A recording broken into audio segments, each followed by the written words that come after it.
The neon lights of Station Kepler 7 flickered against the reinforced transparisteel windows as Emma sat alone in the corner booth, nursing a drink she hadn't touched in over an hour. Her fingers traced the edge of the glass absently while her eyes remained fixed on the cantina's entrance. Waiting, the small Vaxian cub huddled behind the bar had stopped crying an hour ago. Now it just stared into nothing with those large, amber eyes that seemed too old for its young face. Emma had seen that look before, in mirrors, in the faces of war orphans on a dozen different worlds.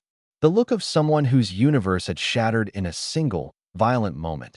Jack slid into the booth across from her, his weathered face creased with concern. Emma, this isn't the way. We can report him to station security. Let them handle it. Station security? Emma's laugh was bitter and cold. You mean the same security that's been on Crimson Fong's payroll for the last 3 cycles? The same ones who looked the other way when that Vaxian family tried to file a complaint about harassment last week. I know, but he's in there right now, Jack. Emma's voice dropped to barely a whisper, but it carried the weight of volcanic fury. Sector 7, the gambling den. Bragging about it. Describing how the mother tried to shield her mate, how the father fought back even after taking a plasma bolt to the chest. Laughing about how their blood turned blue in the station's recycled atmosphere. Jack's jaw tightened. He'd served with Emma in the Human Expeditionary Forces during the border wars. He'd seen her compassion for civilians, her unwavering sense of justice. But he'd also seen what happened when that justice turned into something darker, sharper. Something that cut. What are you going to do? Emma finally looked at him, and Jack saw something in her eyes that made him understand why the Kryn Empire had surrendered after the Battle of New Carthage. Humanity's capacity for controlled, calculated vengeance was something the galaxy was still learning to comprehend. I'm going to give him exactly what he gave them, she said simply. Time to feel it coming. Time to understand. Time to regret. Vex Karan was having the best night of his career. The Vaxian job had paid better than expected. Turned out there was a bounty on the father he hadn't even known about. The credits were already transferred. The cantina's alcohol was flowing, and his reputation as the sector's most efficient killer was spreading with every retelling of the story. He didn't notice the human woman until she was standing beside his table. Vex Karan. Emma's voice was pleasant, almost friendly. I hear you're the merc who completed the Vaxian contract. Vex grinned, his serrated teeth glinting in the low light. Word travels fast. You looking to hire? I've got openings in my schedule. Actually, I was hoping you could tell me about it. Professional curiosity. Emma gestured to the empty seat. Mind if I join you? For the next 20 minutes, Vex talked. He always did. Mercenaries like him couldn't resist an audience. Emma listened with apparent fascination as he described the hunt, the confrontation, the kills. She asked questions, laughed at his jokes, and bought another round of drinks. She also palmed 3 different compounds into his glass when he wasn't looking. The first was a slow-acting neurotoxin, something she'd picked up from a Solarian chemist on Omega Station. It wouldn't kill him, not for hours, but it would gradually shut down his nervous system, causing increasing pain and paralysis. The second was a perception enhancer, a military-grade stimulant that would keep him conscious and aware through everything that was coming. The third was a modified human adrenaline compound.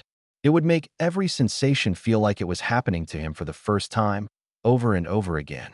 You know what's funny? Emma said after he'd drained his glass. The Vaxians are one of the galaxy's most peaceful species. Did you know they're empaths? That cub you orphaned? It felt its parents' fear, their pain, their desperation. All of it. Like it was happening to it. Vex's smile faltered slightly. What's your point, human? My point is that humans aren't empaths. Emma stood, looking down at him with eyes like frozen stars. We don't feel others' pain. We have to imagine it. And we have very good imaginations. That's when the first cramp hit Vex's stomach. He doubled over, confusion crossing his face. What? What did you? Goodbye, Vex. Emma dropped a data chip on the table. That contains footage of everything you did to that family, along with a confession I recorded tonight. It'll transmit to every legal authority in 3 sectors in about 6 hours. You'll be dead in 7, but you'll be conscious for all of it. Every single minute. She leaned in close. They didn't get to say goodbye to their cub.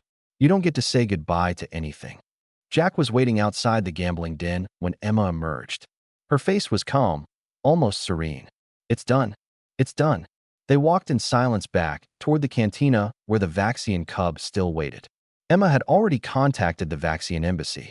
They were sending someone to collect the orphan, to bring it back to its extended family on the homeworld. You know the galaxy already fears us, Jack said quietly. Humans. They call us the vengeful primates, the species that burns worlds for principle. Good, Emma replied. Let them fear. Maybe next time someone thinks about killing parents in front of their children, they'll remember what happens when humans decide someone needs to answer for it. She paused at the cantina entrance, looking back at the cub. It had lifted its head, those amber eyes meeting hers. There was something there now beyond the emptiness, not gratitude exactly, but understanding. Recognition that someone had made the universe answer for its injustice.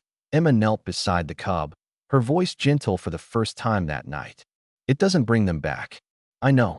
Nothing ever does. But he won't hurt anyone else. That, I can promise you.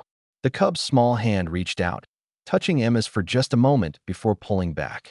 In the Galactic Commons, the Vaxians had a word that roughly translated to the one who balances the scales. The humans had a simpler term that justice, as Emma and Jack left the cantina to disappear into the station's crowded corridors. The galaxy spun on, indifferent to one merc's slow death in a gambling den.